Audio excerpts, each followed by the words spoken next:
तो आज के करंट अफेयर्स के अंक पे कुछ बहुत ही महत्वपूर्ण टॉपिक्स को हम लोग यहाँ पर डिस्कस करने वाले हैं, चर्चा करने वाले हैं। और मैं चाहता हूँ कि आप सभी इत्मीनान से इन सभी टॉपिक्स को देखिए।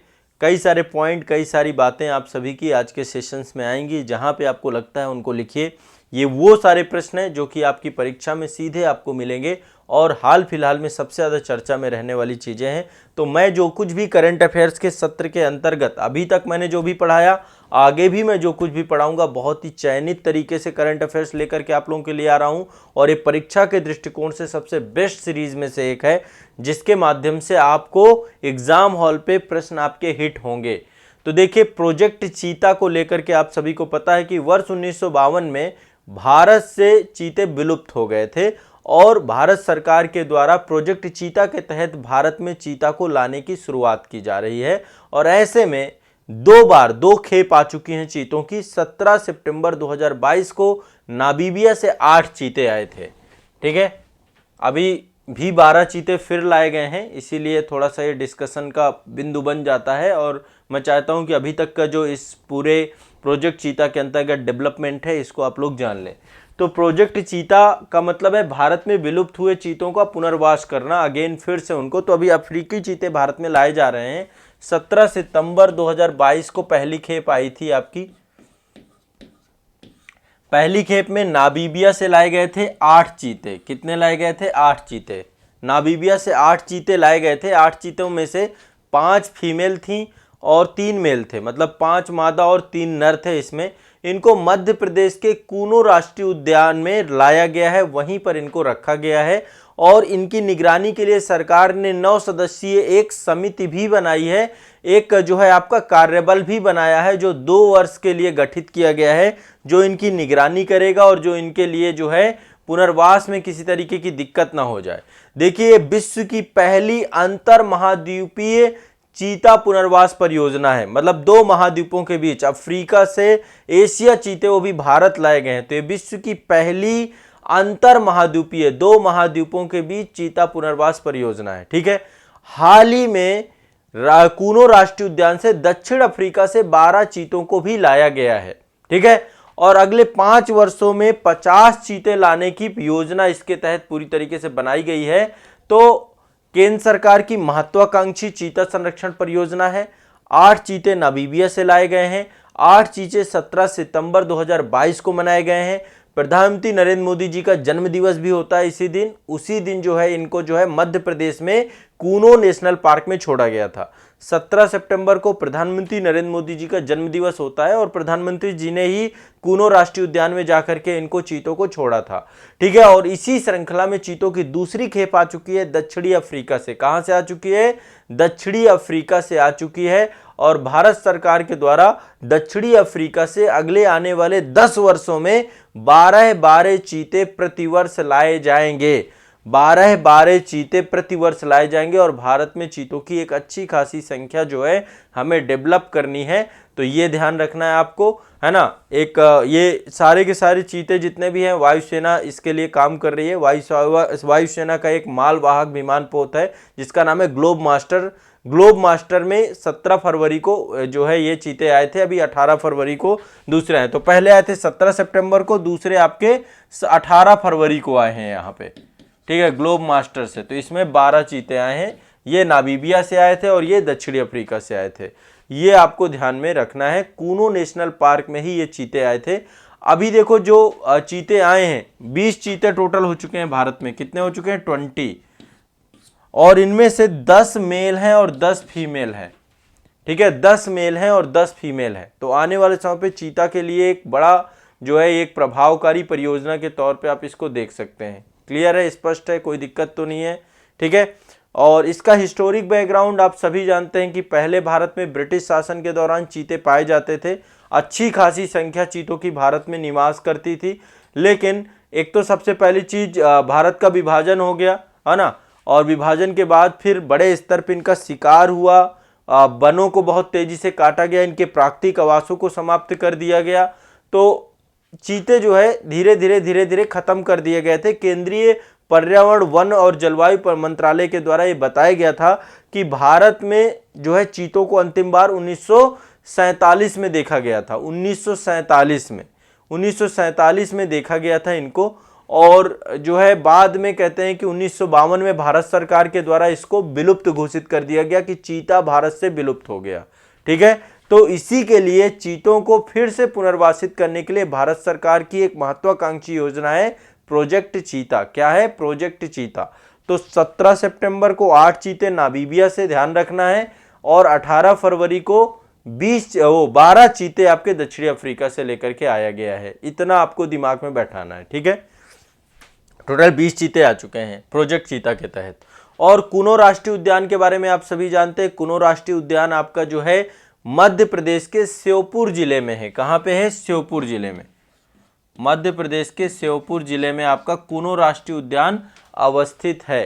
ठीक है, और ये एक तरीके से विंध्यन पहाड़ियों में, सेंट्रल विंध्य हिल्स में, मध्य विंध्याचल पर्वत श्रेणी जो आपकी है वहीं पर आपका अवस्थित है।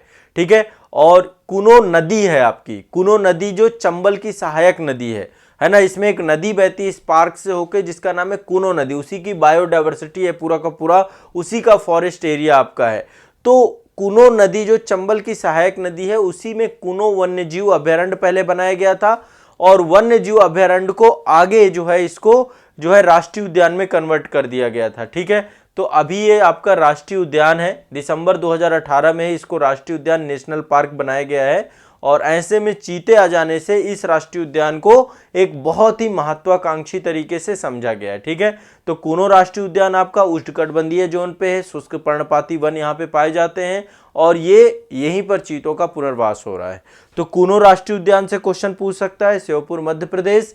और अभी चीते कहां कहां से आए हैं ये आपको ध्यान में रखना है। इससे पहले भारत में चीते लाने की जो परियोजना है, वो परियोजना पहले ईरान से जो है डेवलपमेंट हो रहा था कि ईरान से चीते मंगाए जाएंगे, लेकिन ईरान में भी चीतों की संख्या बहुत ज़्यादा नहीं है। और वहीं ईरान की सरकार के द्वारा एशियाई शेर जो भारत में पाए जाते हैं गिरी में, पहले उनको जो है उनको लेकर एक डील साइन की गई, जिसके कारण से भारत सरकार ने एशियाई शेर ना देने के कारण चीतों को फिर ईरान से हमने नहीं मंगवाया था, बाद में हमने नामीबिया और दक्षिण अफ्रीका के माध्यम से चीतों को मंगवाया था। ठीक है, तो चीतों को लेकर के ये पूरी की पूरी आपको ध्यान रखना है। ठीक है, अब सब जुड़ जाता है आपका वन्य जीव संरक्षण, जैव विविधता और इन सब को लेकर के पूरा का पूरा एक समझौता ज्ञापन है। नामीबिया से 20 जुलाई 2022 को एक समझौता ज्ञापन हुआ था जिसके तहत आपके आए थे। ठीक है, ये आपको ध्यान में रखना है। तो चीते आपको एक ये टॉपिक आपका कवर हो गया, ये टॉपिक बहुत इंपॉर्टेंट है। चलिए अगला है आपका, भारत ने एक पॉलिसी अभी रिलीज की है, इसको लिख लो, अभी हाल ही की चर्चा है, मतलब अभी हाल फिलहाल का ही पूरा का पूरा मसला है ये पूरा, तो इसके बारे में आपको जानना चाहिए। और ये आपका मसला है भारत के द्वारा अभी नई एक पॉलिसी लेकर के आई गई है, और ये नई पॉलिसी आपकी ट्रेड से जुड़ी हुई है। ठीक है, व्यापार से जुड़ी हुई है, और व्यापार से जुड़ी होने के कारण से इसका बहुत महत्व है। तो इसलिए इस पॉलिसी के बारे में आप लोगों को डिस्कस करना है। इसमें 2-3 पॉइंट मैं आपको लिखवाऊंगा, 2-3 महत्वपूर्ण पक्ष हैं इसमें, इस पॉलिसी में, तो उन सभी पक्षों को आपको लिख लेना है, जान लेना है। ठीक है, क्या है ये पक्ष, एक एक करके इनके बारे में मैं बताता हूँ। हेडिंग डाल लीजिए, विदेश व्यापार नीति 2023, विदेश व्यापार नीति 2023, विदेश व्यापार नीति 2023। ठीक है, तो विदेश व्यापार नीति 2023 के बारे में कुछ महत्वपूर्ण पक्षों को यहाँ पे आप लोग लिखेंगे, उसको समझने का हम प्रयास करेंगे कि क्या है ये नीति। तो देखिए, सबसे पहली चीज, विदेश व्यापार नीति 2023 अभी लेकर के आई गई है, और ये नीति लाया कौन है? केंद्रीय वाणिज्य एवं उद्योग तथा उपभोक्ता मामले। ठीक है, केंद्रीय वाणिज्य एवं उद्योग तथा उपभोक्ता मामले के मंत्री जो आपके हैं, ये आपके पीयूष गोयल साहब हैं, और इनके द्वारा जो है फॉरेन ट्रेड पॉलिसी जो है रिलीज की गई है। अब इसके बहुत सारे टारगेट बनाए गए हैं। ठीक है, देखिए एक्सपोर्ट हम करते हैं, हर साल एक्सपोर्ट करते हैं, और एक्सपोर्ट की नीति को और विश्वसनीय बनाने के लिए, भारत का एक्सपोर्ट को और बढ़ाने के लिए ये पूरी की पूरी पॉलिसी लाई गई है। इसके तहत बहुत सारी छूटें प्रदान की गई हैं, सब्सिडी प्रदान की गई हैं, एक विजन क्रिएट किया गया है। तो सबसे पहला विजन जो इसका है कि भारत 2030 तक अपने एक्सपोर्ट को कितना बढ़ा देगा? 2 ट्रिलियन अमेरिकी डॉलर तक बढ़ा देगा। 2 ट्रिलियन, पहला तो आपको ये याद होना चाहिए, भारत अपने एक्सपोर्ट को क्या कर देगा, 2 ट्रिलियन अमेरिकी डॉलर तक बढ़ा देगा, अमेरिकी डॉलर तक बढ़ा देगा। पहले तो ये आपको ध्यान रखना है, ये डायरेक्टली पूछा जा सकता है कि भारत अपने इस समय के तहत लक्ष्य क्या है, 2030 तक भारत के निर्यात को हम 2 ट्रिलियन अमेरिकी डॉलर तक बढ़ा देंगे, जिसमें वस्तु और सेवा दोनों क्षेत्रों का एक्सपोर्ट सम्मिलित होगा। वस्तुएं भी, गुड्स भी होंगी और सर्विसेज भी होंगे। ठीक है, तो एक लक्ष्य हमारा ये है। दूसरा जो है, हम उन देशों के मामले में विशेष रूप से प्रयास करेंगे जिनके साथ भारत का व्यापार अधिशेष बहुत ज्यादा है। जैसे चीन के साथ व्यापार अधिशेष ज्यादा है, तो जिन कंट्रीज के साथ हमारा ट्रेड डिफिसिट बहुत ज्यादा है ना। कई बार क्या होता है, कुछ कंट्री से हम आयात ज्यादा करते हैं और निर्यात कम करते हैं, तो हम प्रयास यही करेंगे कि निर्यात हम उन देशों को ज्यादा प्राथमिकता दें जो देश जो है, तो जो देश आपके जिनसे भारत का व्यापार घाटा ज्यादा है, तो हम उन देशों को पहली प्राथमिकता में रहेंगे। दूसरा लक्ष्य हमारा ये है। ठीक है, और तीसरा सरकार का लक्ष्य है कि सीमा पर जब व्यापार हो हमारे, तो व्यापार में भारतीय मुद्रा का उपयोग हो, भारतीय मुद्रा के उपयोग को प्रोत्साहित करना। और इसके तहत जो है जुलाई 2022 में आरबीआई के द्वारा एक नए भुगतान निपटान ढांचे की सहायता जो बनाई गई है उसका ही उपयोग करना। तो 3 टारगेट हैं, एक तो 2 ट्रिलियन निर्यात कर देना, 2 ट्रिलियन अमेरिकी डॉलर 2030 तक। दूसरा, उन देशों के साथ ज्यादा प्राथमिकता देना जिन देशों के साथ भारत का ट्रेड डिफिसिट बहुत ज्यादा है। और दूसरा, भारतीय रुपये को हम प्रोत्साहित करें अपने ट्रेड को लेकर के, ये आपको ध्यान में रखना है। अब देखिए, इसके तहत अभी टोटल निर्यात को लेकर के 39 शहर बनाए गए हैं। 39 शहरों के अलावा 4 नए शहर और जोड़े गए हैं जिनमें हम निर्यात प्रोत्साहन के तौर पे काम करेंगे। तो मौजूदा 39 शहरों के अलावा 4 नए शहरों को जो है निर्यात उत्कृष्टता वाले शहर डेवलप किया गया है। ठीक है, निर्यात उत्कृष्टता वाले शहर कौन कौन से हैं? 4 शहर का नाम लिख लीजिएगा। एक तो फरीदाबाद है, फरीदाबाद हरियाणा में पड़ता है, दिल्ली हरियाणा बॉर्डर है आपका। फरीदाबाद के बाद दूसरा है मिर्जापुर, उत्तर प्रदेश मिर्जापुर। और फिर है आपका मुरादाबाद, मुरादाबाद, मुरादाबाद, हाँ मुरादाबाद। और एक है वाराणसी। तो ये 3 तो उत्तर प्रदेश के हैं, वाराणसी। ठीक है, ये ध्यान रखना है। 3 आपके यूपी से हैं। ये टोटल अभी 39 आपके थे, अब टोटल 43 हो जाएंगे। निर्यात उत्कृष्टता वाले शहर के तौर पे इनको डेवलप किया जाएगा। क्या किया जाएगा? निर्यात उत्कृष्टता वाले शहर के रूप में इनको डेवलप किया जाएगा, ये ध्यान रखना है। ठीक है, साथ ही देखो, सरकार के द्वारा एक प्रयास ये भी किया जा रहा है कि जिलों से निर्यात को बढ़ावा देना, जिलों को निर्यात हब में कन्वर्ट कर देना। ठीक है, डिस्ट्रिक्ट एक्सपोर्ट हब बनाना। जैसे एक जिला एक उत्पाद योजना है, तो उसमें प्रोडक्शन को इतना बेहतर करना और ताकि हर जिला एक डिस्ट्रिक्ट एक्सपोर्ट हब के तौर पे डेवलप हो जाए और उसके लिए काम हो जाए। ठीक है, इसके अलावा सरकार चाहती कि ई कॉमर्स का प्रयोग किया जाए, सबसे ज्यादा काम किया जाए ई कॉमर्स साइट्स के माध्यम से हम एक्सपोर्ट को बढ़ावा दें। तो सरकार चाहती है कि ई कॉमर्स का जमाना चल रहा है, आपको सबको पता है, ऑनलाइन और डिजिटलाइजेशन का जमाना है। तो सरकार चाहती है 2030 तक ई कॉमर्स के क्षेत्र में जो निर्यात है उसको 200 से 300 बिलियन अमेरिकी डॉलर के बीच में उसको करने का अनुमान सरकार के द्वारा बनाया गया है। इसके अलावा भुगतान समाधान प्रणाली पे काम करना, बही खाता पद्धति पे काम करना, निर्यात पात्रता जैसे संबंधी कई घटनों पे काम करना, इन सब पे ई कॉमर्स के क्षेत्र में सरकार काम करेगी। तो ई कॉमर्स को बढ़ावा देने का प्रयास भी है कि ई कॉमर्स के माध्यम से हम कैसे निर्यात को और बेहतर कर पाए, इस डायरेक्शन पे काम करना है। ठीक है, तो देखो, इससे पहले जो आपकी विदेश व्यापार नीति थी वो 2015 से 2020 के लिए बनाई गई थी आपकी। ठीक है, और अब जो आपकी बनाई गई है उसमें जो लक्ष्य रखा गया था कि 2020 तक हमें 900 बिलियन अमेरिकी डॉलर रखना है। अब ये नीति जो है, ठीक है, देखो, पहले जो नीति आई थी वो आपकी कब आई थी? वर्ष 2015 से 2020 तक के लिए आई थी, वर्ष 2015 से 2020 तक के लिए, पहले, इससे पहले वाली। फिर इसका टाइम बढ़ा करके 2015 से 2023 कर दिया गया था। ठीक है, क्योंकि कोविड-19 आ गया था तो इसको बढ़ा दिया गया था। अब 2030 में जो आई है ये आपकी 2030 तक की है। ठीक है। 2023 से 2030 तक का इसका टारगेट्स है, लक्ष्य है, इन सब चीज़ों के तौर पे ये काम कर रही है। तो इसके तहत एक पोर्टल भी, ऑनलाइन पोर्टल लॉन्च किया जाएगा जिसका नाम है एमनेस्टी योजना। एमनेस्टी योजना के तहत पंजीकरण के लिए एक ऑनलाइन पोर्टल होगा। निर्यातक जो है इसके माध्यम से अपना निर्यात कर पाएंगे। इसके तहत सरकार उन्हें एक इंफ्रास्ट्रक्चर डेवलप करने का प्रयास करेगी। तो एमनेस्टी योजना भी एक बहुत महत्वपूर्ण जो है इसके तहत एक कारगर कदम है। ठीक है, तो ये आपको ध्यान में रखना है। ये कुछ महत्वपूर्ण फैक्ट हैं आपके नई ट्रेड पॉलिसी जो आपकी अभी हाल फिलहाल में आई है, इससे क्वेश्चन आपके बन सकते हैं। एक तो आपको टारगेट्स याद रखना है, दूसरा जो नए शहर आपके जोड़े गए हैं इनको याद रखना है, दूसरा ई कॉमर्स को लेकर के सरकार के द्वारा जो काम की गई है, साथ ही सरकार विभिन्न प्रकार की छूट प्रदान करेगी, सरकार विभिन्न प्रकार का सहयोग करेगी निर्यातकों को, चाहे वो निर्यातक हो, चाहे राज्य हो, चाहे जिले हो, चाहे वो इंडिया लेवल पे एक्सपोर्ट हो रहा हो, हर एक एक्सपोर्ट को सरकार क्या करेगी। साथ ही सरकार क्या चाहती है, व्यापार को सुगम बनाया जाए, लेन देन की लागत को कम किया जाए, ई कॉमर्स को बढ़ावा दिया जाए, विशेष तौर पे रसायन के क्षेत्र में जो आपके बहुत सारे जो प्रौद्योगिकी है, बहुत सारे जो उपकरण है, उन सब क्षेत्रों में जो है ई कॉमर्स को प्रायोरिटी देते हुए जो है एक्सपोर्ट को और ज्यादा तेजी और गति लाई जाए। तो 900 बिलियन डॉलर से 2 ट्रिलियन डॉलर तक लेकर के जाना अपने आप में सबसे बड़ी बात ये इस पॉलिसी के अंतर्गत है। ठीक है, तो ये नई ट्रेड पॉलिसी है, इसको आप लोगों को ध्यान रखना है। चलिए, ये लॉन्च हुई थी आपकी। ठीक है, अब नेक्स्ट आपका अगला है, देखो ये ट्रेन के बारे में बड़ी चर्चा रहती है और ये ट्रेन के बारे में आप सभी जानते हैं। जो आपके सामने है ये है वंदे भारत ट्रेन। आप लोगों ने कभी ना कभी जो है इसमें यात्रा हो सकता है किया हो, है ना।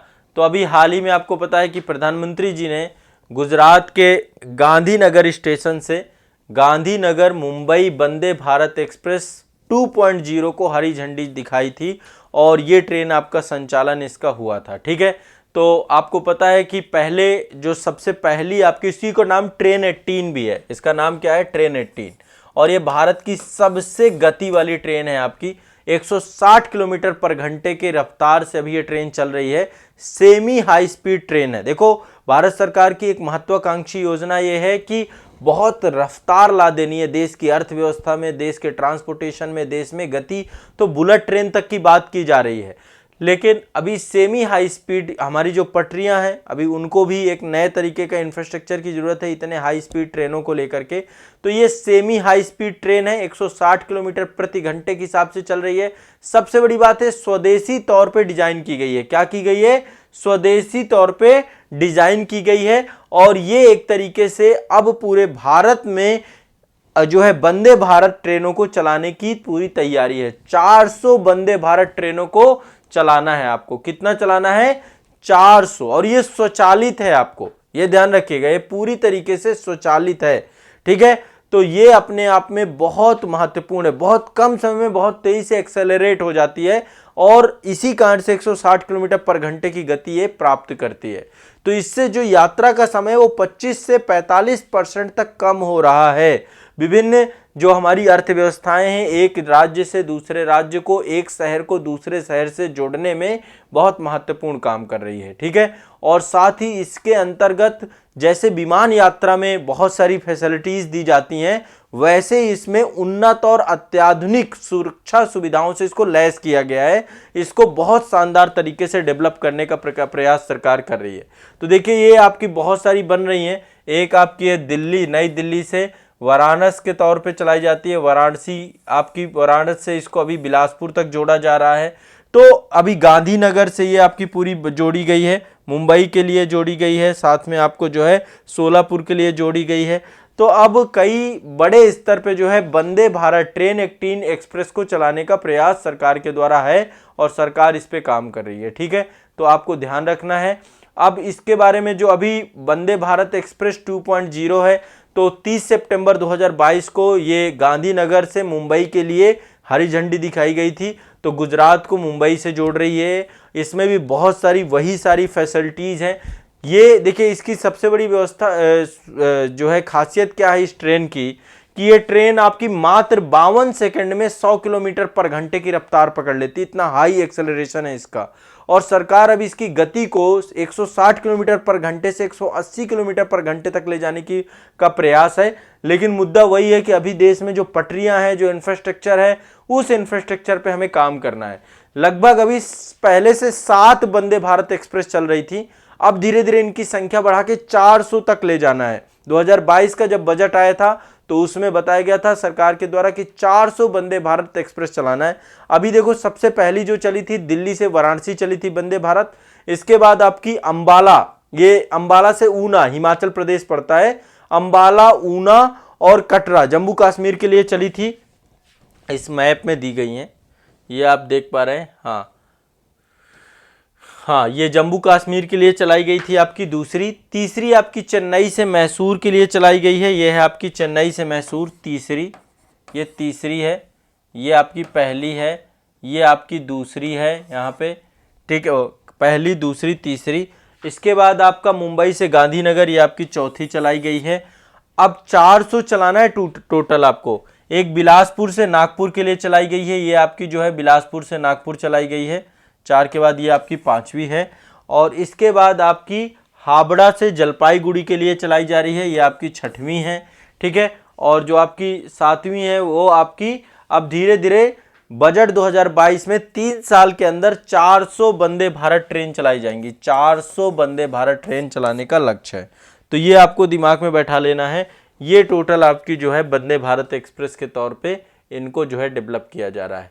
एक दिल्ली से आपका ये जोड़ रही है, ये है अंब अदौरा को, ये 7वें नंबर की है, ठीक है, हिमाचल प्रदेश को। तो ये भारत की गति बढ़ा देगी, भारत की स्पीड बढ़ा देगी। और सबसे बड़ी चीज है, भारतीय रेलवे के द्वारा एक टारगेट बनाया गया कि 2030 तक वो नेट जीरो कार्बन उत्सर्जन करने वाली ट्रेन, मतलब शुद्ध शून्य कार्बन उत्सर्जन करने वाली ट्रेन बन जाएगी, ठीक है। देखिए, भारत सरकार के द्वारा 2070 के लिए लक्ष्य बनाया गया कि 2070 तक हम अपने आप को नेट कार्बन इमिशन के तहत ले जाएंगे। तो अब भारतीय रेलवे भी पूरी तरीके से रेल नेटवर्क का विद्युतीकरण कर रही है और विद्युतीकरण करने के लिए नवीकरणीय ऊर्जा का भी उपयोग कर रही है। 2023 तक शुद्ध शून्य कार्बन उत्सर्जन के अंतर्गत रेलवे पूरा प्रयास कर रही है। उसने लक्ष्य बना रखा है कि 2030 तक अपने आप को कंप्लीट विद्युतीकरण कर लेना है और कार्बन इमिशन से बचना है, ठीक है। तो अब जहां भी लोकोमोटिव इंजन है उनमें डीजल इंजनों का प्रयोग नहीं किया जा रहा है, सब विद्युत इंजन और विद्युत लाइन अब पूरे भारत में फैल चुकी है, ठीक है। तो ये ध्यान रखिएगा, भारतीय रेलवे 2023 तक भारतीय रेलवे ने लक्ष्य रखा है कि हम पूरे दुनिया का सबसे बड़ा ग्रीन रेलवे बना देंगे जहां पे कार्बन उत्सर्जन सबसे कम है। तो एक लक्ष्य, एक टारगेट ये भी ध्यान रखिएगा, ठीक है। बड़ी तेजी से इलेक्ट्रिक ट्रैक्शंस बनाने का प्रयोग, 100% विद्युतीकरण का लाभ प्राप्त करने का पूरा प्रयास है, ठीक है। तो डीजल अब खत्म किया जा रहा है, अब लोकोमोटिव इंजन जितने भी हैं सारे ऊर्जा के तौर पे इससे चलेंगे, ठीक है। तो एक आपको ये भी ध्यान रखना है, 2030 तक इंडियन रेलवे शुद्ध शून्य कार्बन उत्सर्जन की दिशा में आगे बढ़ जाएगा, इस लक्ष्य को प्राप्त करने का प्रयास करेगा, कार्बन उत्सर्जन, ठीक है। और भारत सरकार ने 2070 तक जो है अपने आप को शुद्ध शून्य कार्बन उत्सर्जन की लक्ष्य के तौर पे, आपको पता है ना, COP26 आपका हुआ था ग्लासगो में, और उसमें भारत के द्वारा ये लक्ष्य की घोषणा की गई थी कि 2070 तक हम जो है अपने आप को शुद्ध शून्य कार्बन उत्सर्जन में कन्वर्ट कर देंगे, ठीक है। तो ये भी ध्यान रखिएगा, एक बहुत इंपॉर्टेंट है, इससे भी प्रश्न आपके बन सकते हैं। चलिए, अगला जो खबर है वो T20 से है आपका। ICC पुरुष T20 आपका विश्व कप हुआ था, उससे जुड़ा हुआ ये पूरा का पूरा, ठीक है। एक अंतर्राष्ट्रीय चैंपियनशिप मैच है आपका, और ये प्रतिस्पर्धा जो है आपको ध्यान रखना है कि इसके लिए बहुत इंपॉर्टेंट है कि ये अभी पूरी की पूरी प्रतिस्पर्धा हुई थी आपकी 16 अक्टूबर से लेकर के 13 नवंबर 2022 तक, 13 नवंबर 2022 तक, ठीक है। ICC T20 वर्ल्ड कप कौन जीता इसमें? इसमें जीतने वाली टीम है इंग्लैंड। इंग्लैंड विजेता बनी है इस बार की। फाइनल मैच में इंग्लैंड ने पाकिस्तान को 5 विकेट से पराजित किया है, ठीक है। इंग्लैंड ने पाकिस्तान को 5 विकेट से पराजित किया है, ठीक है, ध्यान रखना ये बहुत इंपॉर्टेंट है। ठीक है, और आपको पता है कि इंग्लैंड इस बार 50-50 की भी चैंपियनशिप उसने जीती थी। तो अंतर्राष्ट्रीय क्रिकेट में इंग्लैंड पहली ऐसी पुरुष टीम बन गई है जो एक ही समय में एक दिवसीय अंतर्राष्ट्रीय मैच यानी ओडीआई और T20 ये दोनों में विश्व जो है चैंपियनशिप प्रतियोगिता में विश्व चैंपियन बनी है। तो ये भी आपको ध्यान रखना है। अब इसमें जो इंग्लैंड के कप्तान थे वो थे जॉस बटलर। कौन थे इंग्लैंड के कप्तान? Jos Buttler. Jos Buttler, Buttler के बारे में सभी जानते हैं। तो जॉस बटलर आपके इंग्लैंड के कप्तान थे। और फाइनल मैच जो आपका था, player of the match, final में प्लेयर ऑफ द मैच जो मिला है वो सैम करन को मिला है। किसको मिला है? Sam Curran. ये भी इंग्लैंड के हैं, सैम करन। ठीक है, सैम करन को जो है क्या मिला है? Man of the match. ठीक है, और ये भी इंग्लैंड के हैं। टोटल 16 टीमें इसमें जुड़ी थी। मेजबान देश था ऑस्ट्रेलिया। कहां पे हुआ है T20 मैच? ऑस्ट्रेलिया में। ठीक है, ऑस्ट्रेलिया में हुआ है आपका ये T20 मैच। ठीक है, तो इससे भी प्रश्न पूछा जा सकता है। देखो, खेल परिदृश्य से एक दो टॉपिक मैं आपके ले रहा हूं ताकि आपको जो है जो भी खेल परिदृश्य होंगे सारे मैं यहाँ पे कवर कराऊंगा। तो ये आपको ध्यान रखना है। ठीक है, आपका इससे प्रश्न पूछा जा सकता है कि कौन जीता कौन नहीं जीता। तो उप विजेता पाकिस्तान थी। ठीक है, इसका जो फाइनल मैच हुआ था वो मेलबर्न में हुआ था। मेलबर्न क्रिकेट ग्राउंड है, वहाँ पर आपका इसका फाइनल हुआ था। ठीक है, टोटल 16 टीमें थी, 45 मैच हुए थे।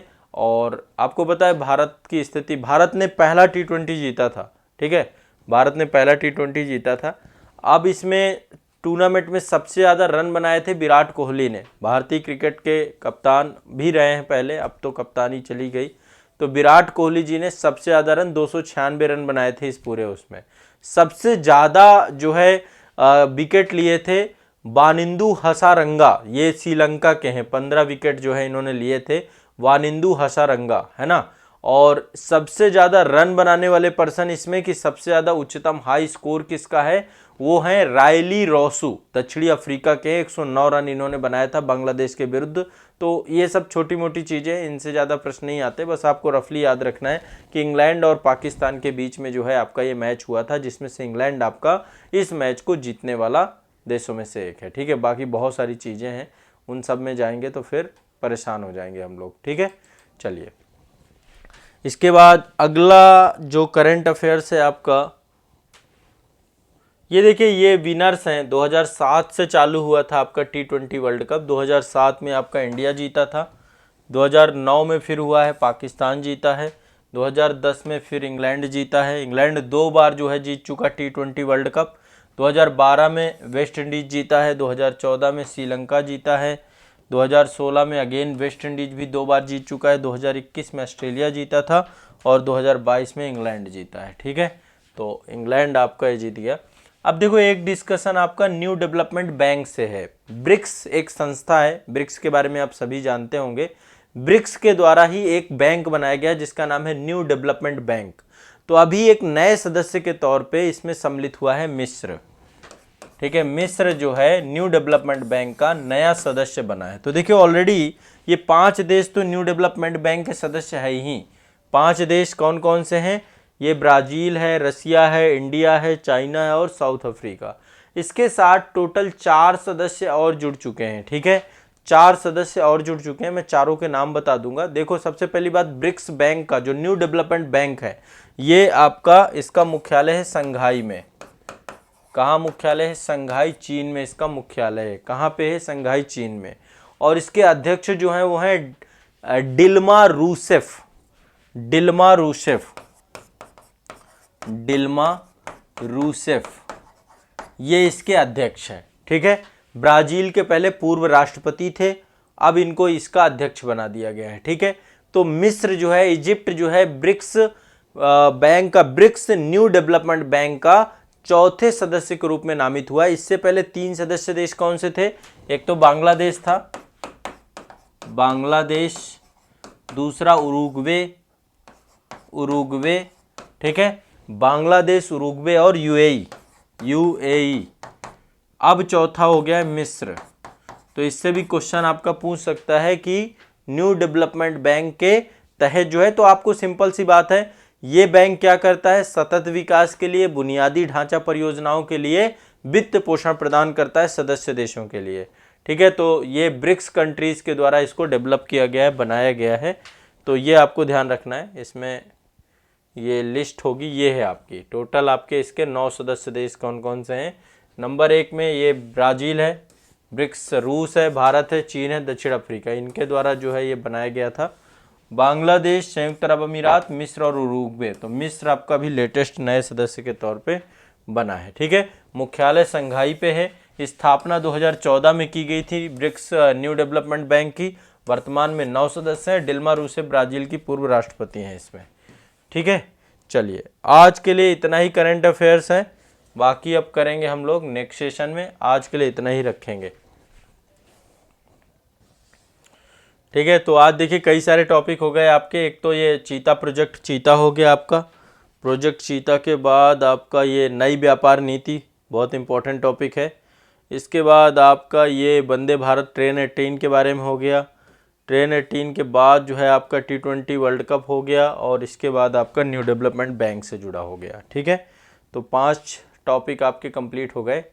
और आप लोग एक बार जो है बताइए कमेंट में कैसा आपको अनुभव हो रहा है, चीज़ें डे बाय डे आप सीख पा रहे हैं। इन सब के नोट्स ज़रूर बनाइएगा। आप में से बहुत सारे बच्चे ऐसे हैं जो कि नोट्स नहीं बना रहे हैं, तो नोट्स ज़रूर बना लीजिएगा, नहीं तो फिर रिवाइज़ क्या करोगे। सबसे बड़ी चीज़ है कि आप रिवीजन कितना कर रहे हो, सबसे महत्वपूर्ण मुद्दा है। ठीक है, तो आपको क्या करना है? रिवीजन करना है। सबसे बड़ी चीज़ है कि रिवीजन आपको करना है, रिवीजन करना है, बस ये दिमाग में बैठा लीजिए। इसका मल्टीपल टाइम पे जो भी पढ़ा रहा हूँ इतना पर्याप्त है। अब एक चीज़ बताओ,